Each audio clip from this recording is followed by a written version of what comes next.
சர்வவல்லமையுள்ள ஜீவனுள்ள பிதாவாகிய தேவனுடைய நாமத்திலும் நம்முடைய கர்த்தராகிய இயேசு கிறிஸ்துவின் நாமத்திலும் அன்பான வாழ்த்துக்கள். இன்று ஜூலை 9 2025 மற்றும் நாள் புதன்கிழமை. பரிசுத்த பைபிளிலிருந்து இன்றைய கடவுளின் வார்த்தை. சங்கீத புத்தகம் மற்றும் அதன் 23வது அத்தியாயம், வசனங்கள் 5 மற்றும் 6.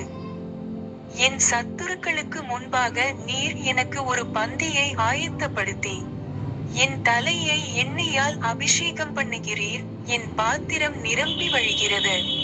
என் ஜீவனுள்ள நாளெல்லாம் நன்மையும் கிருபையும் என்னை தொடரும். நான் கர்த்தருடைய வீட்டிலே நீடித்த நாட்களாய் நிலைத்திருப்பேன்.